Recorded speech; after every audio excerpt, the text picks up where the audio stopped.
শুধু চাপ দিলেই প্যারাশুটটা খুলে যেত, জীবনটা হয়তো বেঁচে যেত, ফিরতে পারতেন পরিবারের কাছে। কিন্তু ফ্লাইট লেফটেন্যান্ট তৌকির তা করেননি, কারণ তিনি শুধু নিজের প্রাণ নিয়ে ভাবেননি, ভেবেছিলেন নিচে থাকা মানুষদের কথা। বিমানের ইমার্জেন্সি সিস্টেম সক্রিয় থাকলেও তিনি সিট ত্যাগ করেননি।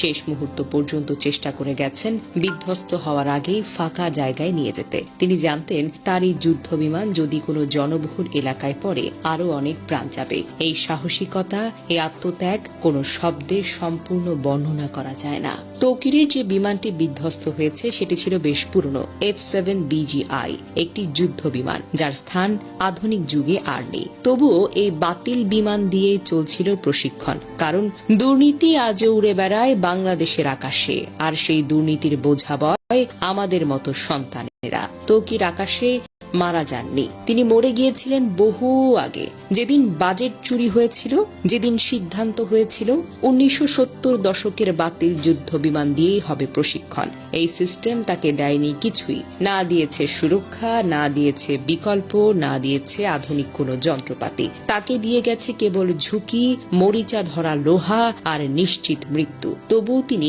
পিছু হটেননি।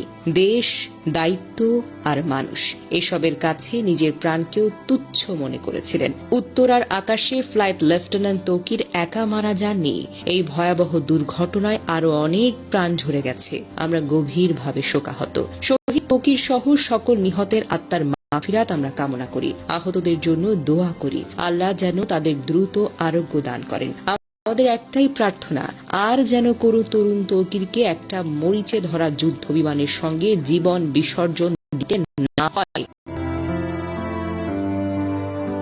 দুর্ঘটনার খবর ছড়িয়ে পড়লে বিকেল থেকে রাজশাহী নগরীর উপশহরের ৩ নম্বর সেক্টরের আশ্রয় নামের ভাড়া বাড়িতে স্থানীয় বাসিন্দা ও স্বজনদের ভিড় করতে দেখা যায়। বাড়ির মালিক আতিকুল ইসলাম বলেন, ফ্লাইট লেফটেন্যান্ট তৌকির ইসলামের মা বাবা ও বোন জামাই ঢাকার উদ্দেশ্যে রওনা হওয়ার আগে তার মৃত্যুর খবর জানতেন না। পরিবারের সদস্যরা জানতেন সাগর জীবিত ও চিকিৎসাধীন রয়েছেন। তৌকির ইসলামের বড় চাচা মতিউর রহমান বলেন, ঢাকায় রওনা হওয়ার আগে তৌকিরের বাবা মাকে নিহতের খবর জানানো হয়নি। গত বছর তৌকির ইসলাম বিয়ে করেছেন। চলতি বছরের ফেব্রুয়ারি মাসে বিয়ের আনুষ্ঠানিকতা সম্পন্ন করেন। তার স্ত্রী ঢাকার ব্র্যাক ইউনিভার্সিটির একজন শিক্ষক। প্রসঙ্গত, সোমবার দুপুর 1টার পর রাজধানীর উত্তরার দুর্ঘটনায় পরে বাংলাদেশের বিমান বাহিনীর একটি প্রশিক্ষণ বিমান। বিমানটি উত্তরার মাইলস্টোন স্কুল অ্যান্ড কলেজের একটি ভবনে গিয়ে পড়ে যায় এবং বিধ্বস্ত হয়। সঙ্গে সঙ্গে বিমান ও স্কুল ভবনটিতে আগুন ধরে যায়। যে ভবনে এটি বিধ্বস্ত হয় সেখানে বহু স্কুল পর্যায়ের শিক্ষার্থী ছিল, যাদের বেশিরভাগই হতাহত হয়েছে।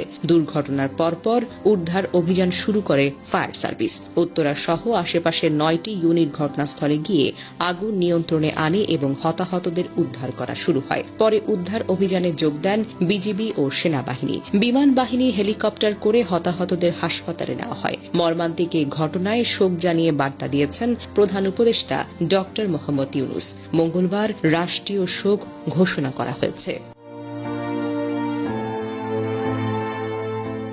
একটা বোতাম, শুধু চাপ দিলেই প্যারাশুটটা খুলে যেত, জীবনটা হয়তো বেঁচে যেত।